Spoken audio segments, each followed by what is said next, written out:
ડેમઈ ગામ, હું તો ભડકો સાથે જોડાયેલો છું. જો મારા ડેમઈ ગામની દશા.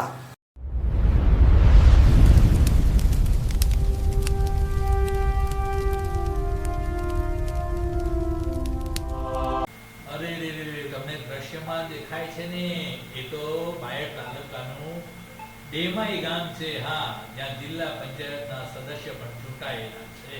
આ ડેમઈ ગામની હાલત તો જુઓ. પણ વારંવાર ડેમઈ ગામની પંચાયતમાં થઈ રહ્યા છે ઘણા બધા આક્ષેપો, અને એ આક્ષેપો શું થઈ રહ્યા છે તેની જ ચર્ચા આજે દર્શક મિત્રોને બતાવી છે. પણ કેમ તંત્ર ડેમઈ માટે આંખ મીચામણા કરતું હશે? કોના આશીર્વાદથી ડેમઈના ગ્રામજનોને આવી તકલીફ પડતી હશે? અને શા માટે ડેમઈની ગ્રામ પંચાયત ઉપર આવા આક્ષેપો થઈ રહ્યા છે? જોઈએ શું થયા છે એ આક્ષેપો.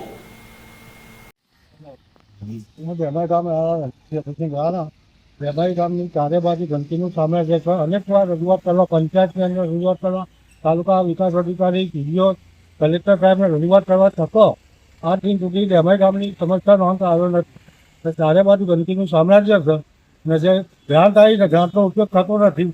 ફક્ત પોતાના અંદર સ્વાર્થ માટે ગ્રાન્ટનો ઉપયોગ થાય છે. આ બાબતે અમે અનેક વાર રજૂઆત કરી, લેખિતમાં રૂબરૂ મળી ડીડીઓ સાહેબને રજૂઆત કરી, કે અમે પંચાયતમાં લેખિતમાં રજૂઆત કરી, તો પણ કોઈ અમારું સાંભળવા તૈયાર નથી.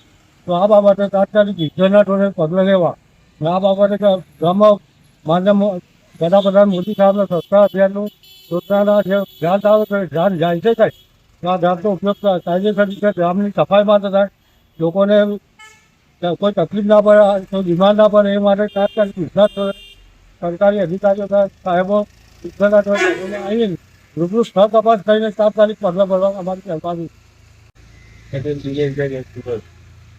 ડેમઈ ગામ હવે મારી રજૂઆત એવી છે કે જે આરસીસી રોડ જે બનાવ્યા તમે જે મારા ખેતરમાં જવાનો જે રસ્તો છે એ તો બિલકુલ બિનકાયદેસર રસ્તો, કોઈ પૂછ્યા વગર જે રસ્તો બનાવી દીધો છે, એ ખોટી ગ્રાન્ટનો દુરુપયોગ કર્યો છે, એમની મનમાની કરી.